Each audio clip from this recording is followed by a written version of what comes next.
ಓಂ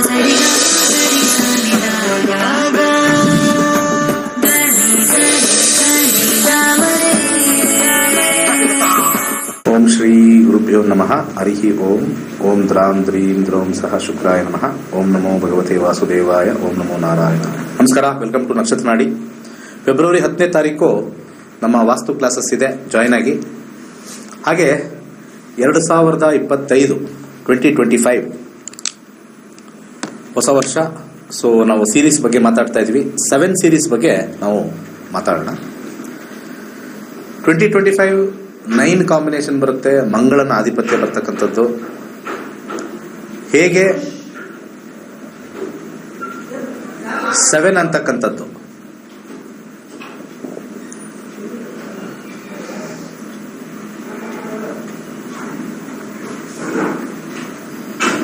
seven series ಯಾವುದಿದೆ? 7, 16, 25. 7, 16, 25 ಈ series ಅಲ್ಲಿ ಹುಟ್ಟಿರೋರಿಗೆಲ್ಲ 7 ಸೀರೀಸ್ ಅಂತ ಹೇಳ್ತೀವಿ. 7ನೇ ತಾರೀಕು ಹುಟ್ಟಿರ್ತಕ್ಕಂಥವ್ರು ಸ್ವಲ್ಪ ಆಸ್ ಎ ಲಾರ್ಜ್ ಅಂತ ನಾನು ಹೇಳಿದ್ದೆ. ನಾನು ಹಿಂದಿನ ಸಂಚಿಕೆಯಲ್ಲೂ ಹೇಳಿದ್ದೀನಿ, ಆಸ್ ಎ ಲಾರ್ಜ್ ಯಾವ ರೀತಿಯ ಇರ್ತಕ್ಕಂಥ ಮೇಜರ್ ಗುಣಲಕ್ಷಣಗಳನ್ನ ನಾವು ನೋಡ್ತಾ ಇದ್ದಾಗ ಇವರ ಒಂದು ಇಂಟ್ರೆಸ್ಟು ಹೆಚ್ಚಾಗಿ ಏನಾದ್ರು ಒಂದು ಓದೋದ ಮೇಲೆ ಜಾಸ್ತಿ ಇರುತ್ತೆ. ಎಷ್ಟು ಅಚೀವ್ ಮಾಡ್ತಾರೆ ಅಥವಾ ಎಷ್ಟು ಪರ್ಸೆಂಟೇಜ್ ತೆಗಿತಾರೆ, ಎಷ್ಟು ಮಾರ್ಕ್ಸ್ ತೆಗಿತಾರೆ ಅನ್ನೋದಕ್ಕಿಂತ ಹೆಚ್ಚಾಗಿ something they will be keep on referring ಅಂತ ಹೇಳ್ತೀವಿ ನಾವು. ಸ್ಟಡಿಯಿಂಗ್, ರೆಫರಿಂಗ್ ಜಾಸ್ತಿ ಇರುತ್ತೆ. 7, 16, 25ನೇ ತಾರೀಕು ಹುಟ್ಟಿರೋರು. ಸೊ ಹಾಗೆ ಇವರು ಸ್ವಲ್ಪ ಬುಕ್ ವರ್ಮ್ ಅಂತಾನು ಹೇಳ್ತೀವಿ ನಾವು. 1 to 9 ಕಂಪೇರ್ ಮಾಡಿದ್ರೆ ಅತ್ಯಂತ ಜಾಸ್ತಿ ಬುಕ್ನ ರೆಫರ್ ಮಾಡ್ತಾ ಇರ್ತಕ್ಕಂಥದ್ದು, ಓದ್ತಾ ಇರ್ತಕ್ಕಂಥದ್ದು, ಕೊಟ್ಟಿರ್ತಕ್ಕಂಥ ಒಂದು ಸಬ್ಜೆಕ್ಟ್ ಮುಗಿಸ್ಬೇಕು ಅನ್ನೋರು ಈ 7 ಸೀರೀಸ್ ಅಲ್ಲಿ ಇರ್ತಕ್ಕಂಥವ್ರು. ಹಾಗೆ ಇವರ ಒಂದು ಫ್ರೆಂಡ್ಶಿಪ್ ಮಾಡೋಕ್ಕೆ ತುಂಬಾ ಜನ ಇಷ್ಟಪಡ್ತಾರೆ. ಮೇಜರ್ಲಿ ಒಂದು ಇವರು ಸ್ವಲ್ಪ ಇಂಟರ್ನಲಿ ಸ್ವಲ್ಪ ಸೈಲೆನ್ಸ್ ಜಾಸ್ತಿ ಮೇಂಟೈನ್ ಮಾಡ್ತಾರೆ. ಒಂಥರ ಹೆಚ್ಚಾಗಿ ಮಾತಾಡಲ್ಲ, ಲಿಮಿಟೆಡ್ ಟಾಕಿಂಗ್ ಮಾಡ್ತಾರೆ. ಲಿಮಿಟೆಡ್ ಆಗಿ ಸೌಂಡ್ ಬರ್ತಕ್ಕಂಥದ್ದು. ಸೊ ಇವರ ಮೆಂಟಾಲಿಟಿಲಿ ನಾವು ನೋಡಿದಾಗ ಇವರ ಸಾಫ್ಟ್ನೆಸ್ಗೆ ಹೆಚ್ಚು ಜನ ಇವ್ರನ್ನ ಫ್ರೆಂಡ್ಶಿಪ್ ಮಾಡ್ಕೊಳ್ತಾರೆ, ಇಷ್ಟಪಡ್ತಾರೆ, ಮಾತಾಡ್ತಾ ಇರ್ತಾರೆ. ಹಾಗೆ ಟ್ರಾವೆಲಿಂಗ್ ಅಂದ್ರೆ ಬಹಳ ಇಷ್ಟ. ಓಡಾಡೋದು, ಆಚೆ ಹೋಗೋದು, ಬರೋದು, ಟ್ರಾವೆಲಿಂಗ್ ಎಲ್ಲರೂ ಹೋಗ್ಬೇಕು ಅಂತಂದ್ರೆ ತುಂಬಾನೇ ಇಷ್ಟಪಡ್ತಾರೆ. ಟ್ರಾವೆಲಿಂಗ್ ಅಲ್ಲಿ ಓದಬೇಕು ಅನ್ನೋದು ತುಂಬಾ ಇಷ್ಟಪಡ್ತಾರೆ. ಓದಕ್ಕೋಸ್ಕರ ಟ್ರಾವೆಲಿಂಗ್ ಮಾಡ್ತಾರೆ. ಟ್ರಾವೆಲಿಂಗ್ ಮಾಡಿ ಓದ್ತಕ್ಕಂಥದ್ದು ಬಹುತೇಕ ಇರ್ತಕ್ಕಂಥದ್ದು. ಸ್ವಲ್ಪ ಮಟ್ಟಿಗೆ ಎಮೋಷನಲ್ ಸ್ವಲ್ಪ ಜಾಸ್ತಿ. ಏನಾದ್ರು ಸ್ವಲ್ಪ ಹೇಳ್ಬಿಟ್ರೆ ಸ್ವಲ್ಪ ಮನಸ್ಸು ಕಚ್ಕೊಳ್ಳೋದು ಜಾಸ್ತಿ. ಸ್ವಲ್ಪ ದುಃಖ ಪಡ್ತಕ್ಕಂಥದ್ದು, ಬೇಗ ಫ್ರಸ್ಟ್ರೇಷನ್ ಹೋಗ್ತಕ್ಕಂಥದ್ದು ಅತಿ ಹೆಚ್ಚು ಫಾಸ್ಟ್ ಆಗಿ ಹೋಗ್ತಾರೆ. ಅದನ್ನ ಸ್ವಲ್ಪ ಅವಾಯ್ಡ್ ಮಾಡ್ಕೋಬೇಕು. ಹಾಗೆ ದುಡ್ಡು ಮಾಡಬೇಕು, ಅದು ಮಾಡಬೇಕು ಅನ್ನೋದಕ್ಕಿಂತ let us leave for today ಅಂತಕ್ಕಂಥದ್ದು ಬಹುತೇಕ. Let us leave for today, ಇವತ್ತು ಚೆನ್ನಾಗಿರೋಣ ಅನ್ನೋದೇ ಅವ್ರ ಮೈಂಡಲ್ಲಿ ಜಾಸ್ತಿ ಇರ್ತಕ್ಕಂಥದ್ದು. ಹೆಲ್ತ್ ಕಾನ್ಶಿಯಸ್ ಸ್ವಲ್ಪ ಹೆಚ್ಚಾಗಿ ಏಜ್ ಆಗ್ತಾ ಆಗ್ತಾ ಆಗ್ತಾ ಆಗ್ತಾ ಬರುತ್ತೆ. ಹೆಲ್ತ್ ಕಾನ್ಶಿಯಸ್ ಸ್ವಲ್ಪ ಹೆಚ್ಚಾಗಿ ಬರುತ್ತೆ. ಸಾಧ್ಯವಾದಷ್ಟು ಫುಡ್ ಹ್ಯಾಬಿಟ್ಸು, ಈಟಿಂಗ್ ಹ್ಯಾಬಿಟ್ಸ್ ಎಲ್ಲ ಕಾನ್ಸಂಟ್ರೇಷನ್ ಮಾಡೋಣ ಅಂತ ಹೇಳಿ ಏಜ್ ಆಗ್ತಾ ಆಗ್ತಾ ಆಗ್ತಾ ಅದ್ರ ಮೇಲೆ ಹೆಚ್ಚಾಗಿ ಕಾನ್ಸಂಟ್ರೇಟ್ ಮಾಡ್ತಾರೆ. ಸೊ ಲೈಫ್ನ ಹೆಚ್ಚಾಗಿ ಟ್ರಾವೆಲಿಂಗ್ ಅಲ್ಲಿ ಎಂಜಾಯ್ಮೆಂಟ್ ಆಗಿ ಆರಾಮಾಗಿರೋಣ ಅನ್ನೋದೇ ಮೈಂಡ್ ಸೆಟ್ ಅಲ್ಲಿ ಇರ್ತಕ್ಕಂಥವ್ರು ಈ 7 ಸೀರೀಸ್ ಅವರು. ಹಾಗೆ 2025 ಈ 7 ಸೀರೀಸ್ ಅವ್ರಿಗೆ ಹೇಗಿರುತ್ತೆ ನೋಡೋಣ. ಮೊದಲ ಜನವರಿ ತಿಂಗಳು ಸ್ವಲ್ಪ ಫೈನಾನ್ಷಿಯಲ್ ಕಂಡೀಷನ್ಸ್ಗೆ ಸ್ವಲ್ಪ ಹೆಚ್ಚಾಗಿ ಕಷ್ಟಪಡ್ತಾರೆ. ಫೈನಾನ್ಷಿಯಲ್ ಕಂಡೀಷನ್ ಸ್ವಲ್ಪ ಜನವರಿ ತಿಂಗಳಲ್ಲಿ ಹೆಚ್ಚಾಗಿ ಕಷ್ಟಪಡ್ತಾರೆ. ಫೆಬ್ರವರಿ ತಿಂಗಳಲ್ಲಿ ಓಡಾಟ ಸ್ವಲ್ಪ ಜಾಸ್ತಿ ಆಗ್ತಕ್ಕಂಥದ್ದು. ಹೆಚ್ಚು ಓಡಾಡ್ತಾರೆ. ಕೆಲಸ ಕಾರ್ಯಗಳು ಸ್ವಲ್ಪ ಜಾಸ್ತಿ ಕಂಡು ಬರುತ್ತೆ. ಹೆಚ್ಚಿನ ಒಡನಾಟ ಇರತಕ್ಕಂಥದ್ದು. ಮಾರ್ಚ್ ಅಲ್ಲಿ ಹೊಸದೇನಾದ್ರೂ ಒಂದು ಮಾಡ್ತಕ್ಕಂಥ ವಿಚಾರ, ನ್ಯೂ ಬಿಗಿನಿಂಗ್, ನ್ಯೂ ಸ್ಟಾರ್ಟಿಂಗ್, ಏನಾದ್ರು ಒಂದು ಅವರ ಒಂದು ವರ್ಷದಲ್ಲಿ ಮೊದಲ ಒಂದು ಬಿಗಿನಿಂಗ್ ಬರ್ತಕ್ಕಂಥದ್ದು ಅವರಿಗೆ ಮಾರ್ಚ್ ಮಂತಲ್ಲಿ ಬರ್ತಕ್ಕಂಥದ್ದು ತೋರಿಸ್ತಾ ಇದೆ. ಏಪ್ರಿಲ್ ಅಲ್ಲಿ ಕಂಪ್ಲೀಟ್ ಆಗಿ ಎಮೋಷನಲ್ ಡಿಸ್ಟರ್ಬೆನ್ಸ್ ಆಗ್ತಾರೆ. ಏಪ್ರಿಲ್ ಅಲ್ಲಿ ಬ್ರೇಕ್ ಡೌನ್ ಆಗ್ಬೋದು, ಎಮೋಷನಲಿ ಜಗಳಿಂದ ಆಗ್ಬೋದು, ಯಾವ್ದಾದ್ರು ಒಂದು ಇವೆಂಟ್ ಇಂದ ಆಗ್ಬೋದು. ಸೊ ಎಮೋಷನಲಿ ಬ್ರೇಕ್ ಡೌನ್ ಆಗ್ತಕ್ಕಂಥ ಒಂದು ತಿಂಗಳು ಏಪ್ರಿಲ್ ಅಂತ ತೋರಿಸ್ತಾ ಇದೆ. ಮೇ ಅಲ್ಲಿ ಒಂದು ಹೊಸ ಸಬ್ಜೆಕ್ಟ್ ಬಗ್ಗೆ ಅಧ್ಯಯನ ಮಾಡೋಣ, ನ್ಯೂ ಬುಕ್ಸ್ ತಗೊಳ್ಳೋಣ, ಹೆಚ್ಚಿಗೆ ಜ್ಞಾನ ಹೆಚ್ಚಿಗೆ ಮಾಡ್ಕೊಳ್ಳೋಣ, ಮೆಚುರಿಟಿನ ಇನ್ಕ್ರೀಸ್ ಮಾಡ್ಕೊಳ್ಳೋಣ ಅಂತ ಹೇಳ್ತಕ್ಕಂಥದ್ದು ಸ್ವಲ್ಪ ಹೆಚ್ಚಾಗಿ ಮೇಯಲ್ಲಿ ಆಗ್ತಕ್ಕಂಥ ತೋರಿಸ್ತಾ ಇದೆ. ಜೂನಲ್ಲಿ ಸ್ವಲ್ಪ ಮಟ್ಟಿಗೆ ಫ್ರಿಕ್ಷನ್ ಆಗ್ತಕ್ಕಂಥದ್ದು, ತರ್ಕಬದ್ಧವಾಗಿರ್ತಕ್ಕಂಥ ಫ್ರಿಕ್ಷನ್ ಆಗ್ತಕ್ಕಂಥದ್ದು, ಹಾಗೆ ಅನೇಕ ವಿಚಾರಗಳಲ್ಲಿ ಕನ್ಫ್ಯೂಷನ್ ಆಗ್ತಕ್ಕಂಥದ್ದು ಕಂಡು ಬರ್ತಾ ಇದೆ ಜೂನಲ್ಲಿ. ಜುಲೈಯಲ್ಲಿ ಫೈನಾನ್ಷಿಯಲ್ ಕಂಡೀಷನ್ಸ್ ಸ್ವಲ್ಪ ಇಂಪ್ರೂವ್ಮೆಂಟ್ ಆಗುತ್ತೆ, ಹೆಚ್ಚು ಜನರ ಸಂಪರ್ಕ ಆಗುತ್ತೆ. More people will join in the month of July. August ಅಲ್ಲಿ ಒಂದು ಟ್ರಾವೆಲ್ ತೋರಿಸ್ತಾ ಇದೆ, ಅಥವಾ ಟ್ರಾವೆಲಿಂಗ್ ಬಗ್ಗೆ ಆಲೋಚನೆ ಮಾಡ್ತಕ್ಕಂಥದ್ದು, ಲಾಂಗ್ ಟರ್ಮ್ ಏನಾದ್ರು ಮಾಡಬೇಕು ಟ್ರಾವೆಲಿಂಗ್ ಅಲ್ಲಿ ಅಂತ ಹೇಳ್ತಕ್ಕಂಥದ್ದು ಬರ್ತಕ್ಕಂಥದ್ದು. ಹಾಗೆ ಫುಡ್ ಹ್ಯಾಬಿಟ್ಸ್ ಅಲ್ಲಿ ಸ್ವಲ್ಪ ಚೇಂಜಸ್ ಬರ್ತಕ್ಕಂಥದ್ದು, ಹೆಲ್ತ್ ಬಗ್ಗೆ ಚೇಂಜಸ್ ಬರ್ತಕ್ಕಂಥದ್ದು ಆಗಸ್ಟ್ ಅಲ್ಲಿ ಆಗುತ್ತೆ. ಸೆಪ್ಟೆಂಬರ್ ಮಂತು ಹೆಚ್ಚಿನ ಕಾಂಟ್ಯಾಕ್ಟ್ಸ್ ಇಲ್ಲದೆ ಇರತಕ್ಕಂಥದ್ದು, ಒಂಟಿತನ ಜಾಸ್ತಿ ಕಾಡ್ತಕ್ಕಂಥದ್ದು, ಇನ್ನರ್ ಸೆಲ್ಫ್ ನ ನೋಡ್ಕೊಳ್ತಕ್ಕಂಥದ್ದು, ನಾನು ಯಾರು, ನನ್ನ ಪಾಡಿಗೆ ನಾನು ಇರ್ತೀನಿ ಅಂತ ಹೇಳ್ತಕ್ಕಂಥ ಸೆಪ್ಟೆಂಬರ್ ಮಂತ್ ಒಂಥರ ಕಂಪ್ಲೀಟ್ಲಿ ಒಂಥರ ಬ್ಲ್ಯಾಂಕ್ ಆಗ್ತಕ್ಕಂಥದ್ದು, ನನ್ನ ಪಾಡಿಗೆ ನಾನು ಹೆಚ್ಚಾಗಿರ್ತೀನಿ ಅಂತಕ್ಕಂಥ ಒಂದು ವಿಚಾರ ಹೆಚ್ಚಾಗಿ ನಡೆಯುತ್ತೆ. ಅಕ್ಟೋಬರ್ ಅಲ್ಲಿ ಫೈನಾನ್ಷಿಯಲ್ ಡಿಫಿಕಲ್ಟಿ ಬರ್ತಕ್ಕಂಥ ಸಾಧ್ಯತೆ ಹೆಚ್ಚಾಗಿದೆ.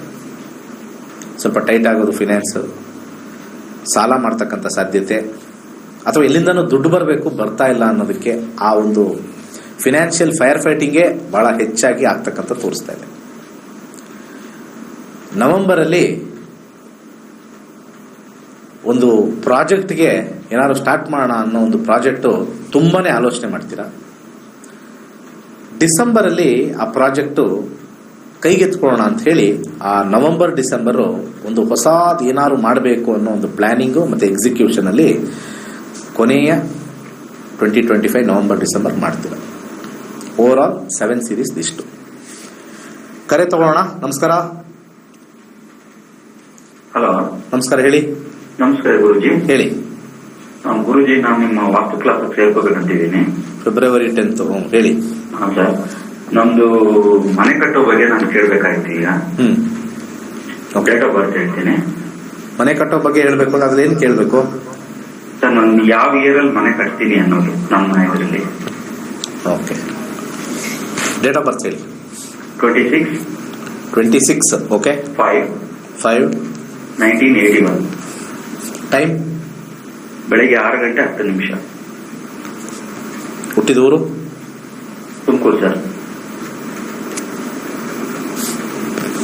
ನಿಮ್ಮ ಹೆಸರಲ್ಲೇ ಕಟ್ಟಬೇಕಾ? ಹಾ ಸರ್.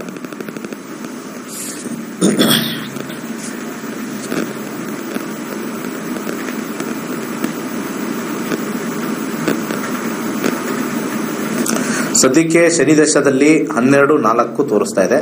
ಶನಿ ದಶದಲ್ಲಿ ನೀವು ಮನೆ ಕಟ್ತೀರಾ ಅಂತ ತೋರಿಸ್ತಾ ಇದೆ.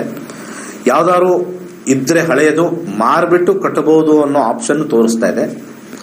ಭುಕ್ತಿಯಲ್ಲಿ ಕೇತು ಭುಕ್ತಿ ನಡೀತಾ ಇದೆ. ಕೇತು ಭುಕ್ತಿ ಆದ ನಂತರ ಇಲ್ಲಿ ನಮಗೆ ನೆಕ್ಸ್ಟ್ ಶುಕ್ರ ಬರ್ತಾನೆ. ಶುಕ್ರ ಆದ ನಂತರ ಸೂರ್ಯ ಕಾಂಬಿನೇಷನ್ ಅಲ್ಲಿ ನಿಮಗೆ ಫೈನಾನ್ಷಿಯಲ್ ಎಕ್ಸ್ಪೆಂಡಿಚರ್ ಜಾಸ್ತಿ ಆಗುತ್ತೆ ಅನ್ನೋ ತೋರಿಸ್ತಾ ಇದೆ. ಯಾಕಂದ್ರೆ ಸಾಕಷ್ಟು ಗ್ರಹಗಳು ಅಂಡರ್ ಗ್ರೌಂಡ್ ಅಂತ ನಾವೇನ್ ಕರಿತೀವಿ, ಅಂಡರ್ ಗ್ರೌಂಡ್ ಅಲ್ಲಿ ಸ್ವಲ್ಪ 4 ಜಾಸ್ತಿ ಇರತಕ್ಕಂಥದ್ದು ಕಂಡು ಬರ್ತಾ ಇದೆ. ಇಲ್ಲಿ 12 ಕೆಳಗಡೆ 4, 12 ಕೆಳಗಡೆ 4, 12 ಕೆಳಗಡೆ 4 ಮೇಲಿದ್ರೆ ಈಸಿಯಾಗಿ ಮನೆ ಕಟ್ಬಿಡ್ತೀವಿ. ಆ 12 ಬಂದು ಕೆಳಗಡೆ 4 ಬಂದ್ರೆ ಕಷ್ಟಪಟ್ಟು ಮನೆ ಕಟ್ತೀವಿ. ಸ್ವಲ್ಪ ನಾವು ಸಾಲಕ್ಕೆ ಸಿಗಾಕೋಬಹುದು, ಅಥವಾ ಲಾಂಗ್ ಟರ್ಮ್ ನಾವು ದುಡ್ಡು ಕಟ್ತಾನೇ ಇರಬೇಕು ಮನೆಗೆ. ಆ ರೀತಿ ಅಂತ ಬರ್ತಕ್ಕಂಥ ಚಾನ್ಸಸ್ ಜಾಸ್ತಿ ಇದೆ. ನಾನು ಒಂದು ಕ್ವಶನ್ ಆಫ್ ವಾರ್ನಿಂಗ್ ಅಂತ ಕರಿತೀನಿ. ಒಂದು ಕ್ವಶನ್ ಆಫ್ ವಾರ್ನಿಂಗ್. ನಿಮ್ಮ ಹಾರೋಸ್ಕೋಪ್ ಅಲ್ಲಿ ಸ್ವಲ್ಪ ದುಡ್ಡೆಲ್ಲ ಕೂಡಿಟ್ಟು 3 ವರ್ಷ ಆಗಲಿ, 4 ವರ್ಷ ಆಗಲಿ, 5 ವರ್ಷ ಆಗಲಿ ದುಡ್ಡು ರೆಡಿ ಆದ್ಮೇಲೆ ಮಾಡಿ.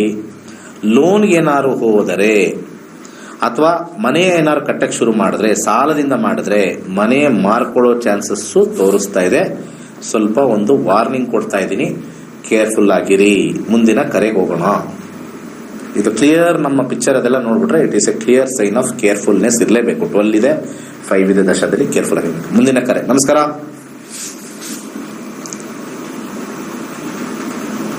ನಮಸ್ಕಾರ. ಹಲೋ. ಹಾ, ಹೇಳಿ. ಸರ್, ಅದೇ ನಾನು ಮದುವೆ ಬಗ್ಗೆ ಕೇಳಬೇಕಾಗಿತ್ತು. ಹೇಳಿ. ಹಲೋ. ಹೇಳಿ ಮಾ, ಕೇಳಿಸ್ತಾ ಇದೆ. ನನ್ನ ಹೆಸರು ಅನುಷಾ ಅಂತ. ಆಯ್ತು, ಹೇಳಿ. ನಿಮ್ ಡೇಟ್ ಆಫ್ ಬರ್ತ್ ಪ್ರಶ್ನಾಶಾಸ್ತ್ರ ಹೇಳಿ ಬೇಗ. 10ನೇ ತಾರೀಕು ಜೂನ್ 97. ಟೈಮ್ ಮಧ್ಯಾಹ್ನ 12:30. ಹುಟ್ಟಿದೂರು ಮಂಡ್ಯ. ಮಂಡ್ಯ. 10 ಜನವರಿ 1997, 12:30 ಮಧ್ಯಾಹ್ನ. ಮಕರ ರಾಶಿಲಿ ಹುಟ್ಟಿದ್ದೀರಾ, ಶ್ರವಣ ನಕ್ಷತ್ರದಲ್ಲಿ ಹುಟ್ಟಿದ್ದೀರಾ. ಸದ್ಯಕ್ಕೆ ಈಗ ರಾಹು ದಶೆ 9/6, 9/2/7 ವಿವಾಹ ಯೋಗ ಇದೆ. ಆದ್ರೆ ನೀವು ಸ್ವಲ್ಪ ಆ ಕಡೆ ಈ ಕಡೆ, ಹಿರಿಯರು ಬೇಡ ಅಂತಾರೆ, ಬೇಕು ಅಂತಾರೆ, ಆ ಕಾಂಬಿನೇಷನ್ ಇದೆ. ಭುಕ್ತಿ ಬಂದ್ಬಿಟ್ಟು ಶುಕ್ರ ಮದುವೆ ಕೊಡ್ತಾನೆ. ಶುಕ್ರದ ಭುಕ್ತಿಯಲ್ಲಿ, ಅಂತರ್ಭುಕ್ತಿಯಲ್ಲಿ ಚಂದ್ರ 10/5, ಚಂದ್ರ ಆದ್ಮೇಲೆ ಮಂಗಳ 2/7. ಮಂಗಳನಲ್ಲಿ ಸೆಟ್ ಆಗೋ ಕಾಂಬಿನೇಷನ್ ತೋರಿಸ್ತಾ ಇದೆ. ಬಿಕಾಸ್ 2/7 ಕಾಂಬಿನೇಷನ್ ಸ್ವಲ್ಪ ಸ್ಟ್ರಾಂಗ್ ಆಗಿರೋದ್ರಿಂದ ಇಲ್ಲಿ ಮಂಗಳ 2025 ಜನವರಿಯಿಂದ ಏಪ್ರಿಲ್ ಒಂದು ಹುಡುಗ ಸೆಟ್ ಆಗ್ತಾನೆ. ಅರ್ಥ ಆಯ್ತಾ? ಆ ಟೈಮಲ್ಲಿ ಸ್ಟ್ರಾಂಗ್ ಆಗಿ ಆಗುತ್ತೆ. ಜನವರಿಯಿಂದ ಏಪ್ರಿಲ್ ವೈವಾಹಿಕ ಜೀವನ ಸ್ವಲ್ಪ ನಾರ್ಮಲ್ ಆಗಿ ಚೆನ್ನಾಗೇ ಇರುತ್ತೆ. ಬೇಗ ಡಿಸಿಷನ್ ತಗೊಳ್ಬೇಕು. 9th ಹೌಸ್ ಇಲ್ಲಿ ನಮಗೆ ಅಂಡರ್ಗ್ರೌಂಡ್ ಅಲ್ಲಿ 6 ಇರೋದ್ರಿಂದ ಸ್ವಲ್ಪ ಕನ್ಫ್ಯೂಷನ್ ಅಲ್ಲಿ ಇರ್ತೀರಾ. Take a decision. ಖಂಡಿತ ಏಪ್ರಿಲ್ ಒಳಗಡೆ, ಜನವರಿ ಆದ ಮೇಲೆ ಡೆಫಿನೆಟ್ಲಿ ಸಕ್ಸಸ್ ತೋರಿಸ್ತದೆ. Because there is a combination of 9 to 7 in the sub lord which promotes marriage. ಮುಂದಿನ ಕರೆಗೆ ಹೋಗೋಣ. ನಮಸ್ಕಾರ. ಹಲೋ ಸರ್, ಹೇಳಿ. ಸರ್ ಮನೋಜ್ ಅಂತ ಸರ್, ಹುಬ್ಳಿಂದ. ಅದೇ ನಮ್ಮ ತಮ್ಮಂದ ರೈಲ್ವೆ ಜಾಬ್ ಸಂಬಂಧ ಕೇಳಬೇಕಾಗಿತ್ತು ಸರ್. ಸುಮಾರು ವರ್ಷದಿಂದ ಪ್ರಯತ್ನ ಮಾಡ್ತಿದ್ದಾನೆ.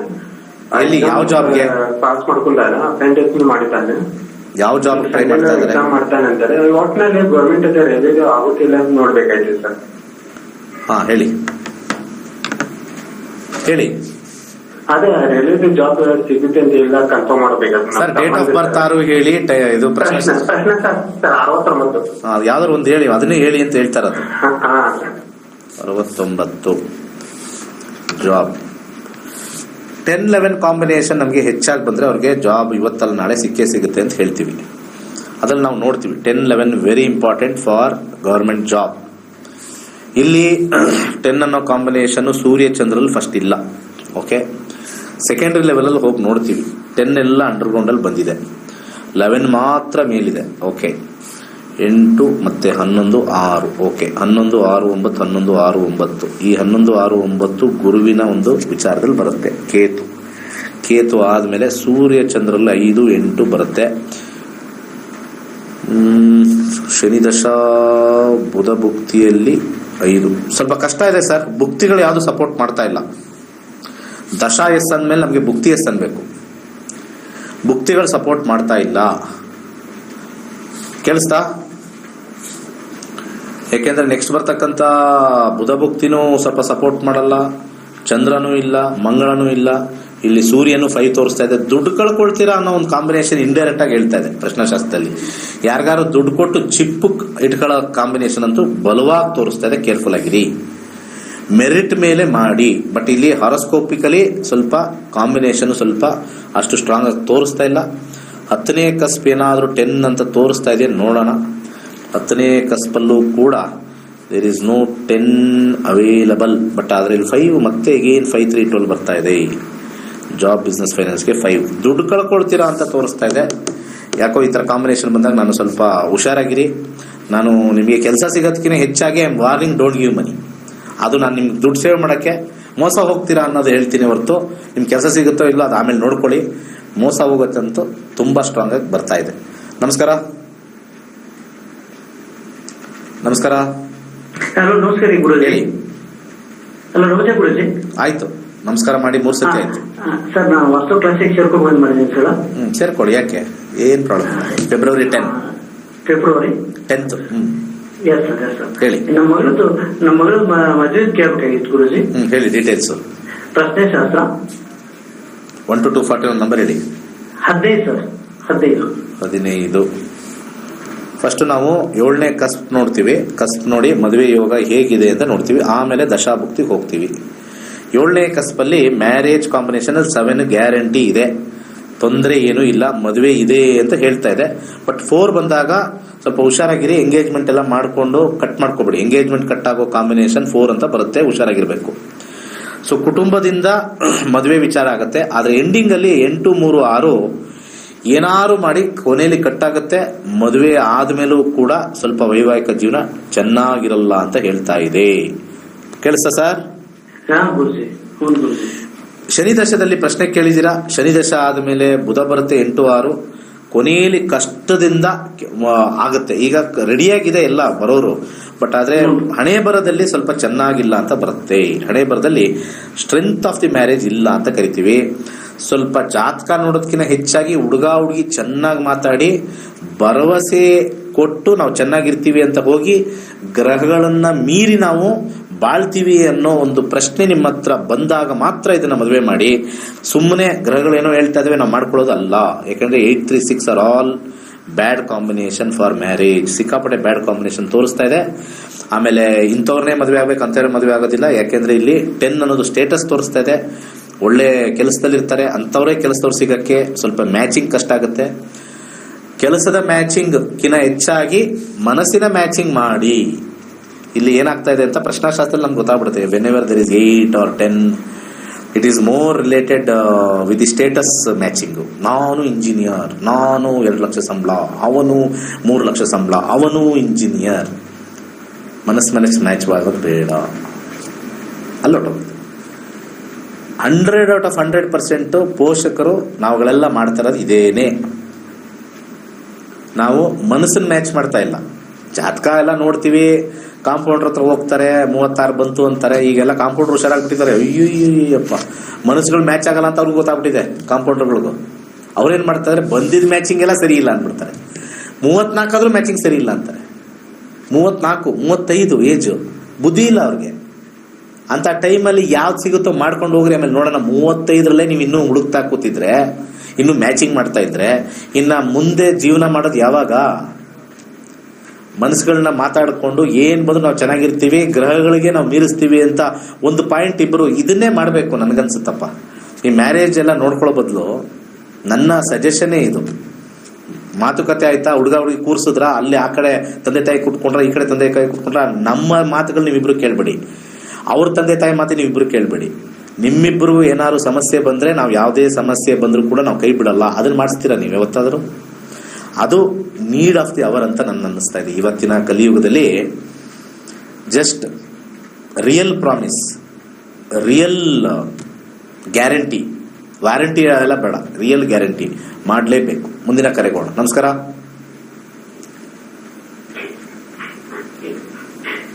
ಇಲ್ಲ ಇದ್ದೀರಾ ಇಲ್ವಲ್ಲ? ಮಾತಾಡಿ. ಕೆಮ್ತಾ ಇದ್ರಲ್ರಿ? ಕೆಮ್ಲಿ ಹೇಳಿ.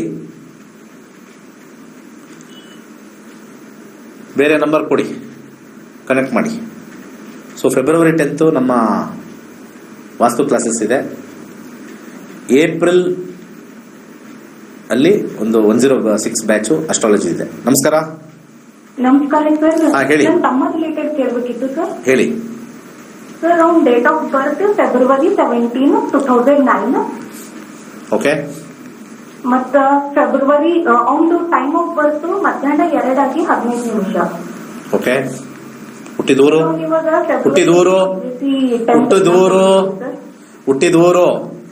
ಬೀದರ್. ಅದನ್ನ ಫಸ್ಟ್ ಅದನ್ನ ಹೇಳಿ, ಆಮೇಲೆ ಮುಂದಕ್ಕೆ ಹೇಳಿ.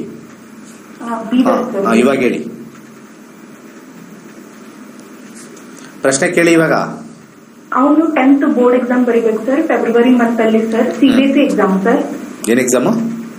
ಬಟ್ ಅವನು ಜಾಸ್ತಿ ಏನು ಓದಂಗಿಲ್ಲ ಸರ್, ತುಂಬಾ ಹಠ ಮಾಡ್ತಾನೆ ಸರ್. ಸೊ ಯಾವ ತರ ಏನಾಗ್ಬೋದು ಅಂತ ಕೇಳ್ಬೇಕಿತ್ತು ಸರ್. ದಶಾದಲ್ಲಿ 70% ಇದೆ, ಸದ್ಯಕ್ಕೆ ಭುಕ್ತಿಲಿ 80% ಇದೆ, ಅಂತರ್ಭುಕ್ತಿಲಿ 70%, ಮಾರ್ಕ್ಸ್ ಅಲ್ಲಿ 85%. 80% ತೆಗಿತಾರೆ, 70 to 80 ಗ್ಯಾರಂಟಿ. ಅದೇ ಸರ್, ಅದೇ ಟೆನ್ಷನ್ ಇತ್ತು ಸರ್. ಅವ್ನು ಒಟ್ಟ ಓದೋದಿಲ್ಲ, ಏನಿಲ್ಲ. 70 to 80 ತೆಗಿತಾರೆ. ನೀವೇನು ಟೆನ್ಷನ್ ಮಾಡ್ಕೋಬೇಡಿ. ಆ ಲಾಸ್ಟ್ ಮೂಮೆಂಟ್ ಅಲ್ಲಿ ಬಂದು ಬರ್ದು ಗ್ರಹಗಳು ತೋರಿಸ್ತಾ ಇದಾವೆ, ಮುಗಿಸ್ತಾರೆ. ಬಟ್ ಏನು ಲೈನ್ ಅಲ್ಲಿ ಅಂತ ಸ್ವಲ್ಪ ನಾನು ಆಲೋಚನೆ ಮಾಡಿದಾಗ 6 to 8, 7, 10 ಅಂತ ಬರ್ತಾ ಇದೆ. ದಶಾ ಕಾಂಬಿನೇಷನ್ ಅಲ್ಲಿ ನಮಗೆ 9 ಕಾಂಬಿನೇಷನ್, 10 ಕಾಂಬಿನೇಷನ್. ಬುಧ ಎಷ್ಟು ವರ್ಷ ಇದೆ? 35 ಇದೆ. 9, 3, 10 combination. Bachelor of business administration MBA ಮಾಡಿಸೋದು ಒಳ್ಳೆಯದು. ಕೇಳಿಸ್ತಾ? Okay sir. BBA and MBA line ತುಂಬಾ ಒಳ್ಳೆಯದು. Mercury is also good. Technical side ಬೇಡ, ಸೈನ್ಸ್ ಬೇಡ, ಕಾಮರ್ಸ್ ಮಾಡಿಸ್ಕೊಂಡು ಇದನ್ನ ಮಾಡಿ. ಸೊ ಕಾರ್ಯಕ್ರಮ ಮುಗಿಸ್ತಕ್ಕಂಥ ಸಮಯ ಆಗಿದೆ. February 10th ವಾಸ್ತು ಮಾಡಿ. ವಾಸ್ತು ವಿಚಾರ ಈ ಸೀರೀಸ್ ಆದ್ಮೇಲೆ ನಾನು ಇನ್ನು ಡೀಟೇಲ್ ಆಗಿ ಹೇಳ್ತೀನಿ. ನಿಮ್ಮ ಮನೆ ವಾಸ್ತು ನೀವೇ ಸರಿ ಮಾಡ್ಕೋಬಹುದು. ಕ್ಲಾಸಿಗೆ ಬಂದು ಸೇರ್ಕೊಳ್ಳಿ. ಅಲ್ಲೇ ನಿಮಗೆ 360 ಡಿಗ್ರಿ 16 ಡೈರೆಕ್ಷನ್ಸ್ 32 ಡೈರೆಕ್ಷನ್ಸ್ ಬಗ್ಗೆ ಹೇಳ್ಕೊಡ್ತೀನಿ. ವಿತ್ ರೆಮಿಡಿ ಹೇಳ್ಕೊಡ್ತೀನಿ. 100% ಚೇಂಜಸ್ ನೀವು ಇಮಿಡಿಯೇಟ್ ಆಗಿ ನೋಡಬಹುದು. ಒಳ್ಳೆದಾಗಲಿ. ಸರ್ವೇ ಜನ ಸುಖಿನೋ ಭವಂತು. ಹೊಸ ಮನೆ ಕಟ್ಟುವ ಯೋಚನೆಯಲ್ಲಿದ್ದೀರಾ? ನಿಮ್ಮ ಮನೆಯಲ್ಲಿ ವಾಸ್ತು ದೋಷವಿದೆಯೇ? ಹಾಗಾದರೆ ನಿಮಗಿದೆ ಸುವರ್ಣಾವಕಾಶ. ಕೇವಲ 6 ದಿನಗಳಲ್ಲಿ ಮಾಸ್ಟರ್ಸ್ ವಾಸ್ತುವನ್ನು ಕಲಿಯಿರಿ. ಈ ತರಗತಿಯೊಂದಿಗೆ ಮುದ್ರಿತ ವಾಸ್ತುವಿನ ಪುಸ್ತಕವನ್ನು ಪಡೆಯಿರಿ. ಫೆಬ್ರವರಿ 10ರಂದು ಶುರುವಾಗುವ ಮಾಸ್ಟರ್ಸ್ ವಾಸ್ತು ತರಗತಿಗಳಿಗೆ ಹಿಂದೆ ನೋಂದಾಯಿಸಿ ಹಾಗೂ ವಾಸ್ತುವಿನ ಸರಳ ಪರಿಹಾರಗಳನ್ನು ಮಾಡಿಕೊಳ್ಳಿ. ಹೆಚ್ಚಿನ ಮಾಹಿತಿಗಾಗಿ ನಮ್ಮ ನಕ್ಷತ್ರ ನಾಡಿಯನ್ನು ಸಂಪರ್ಕಿಸಿ. ಧನ್ಯವಾದಗಳು.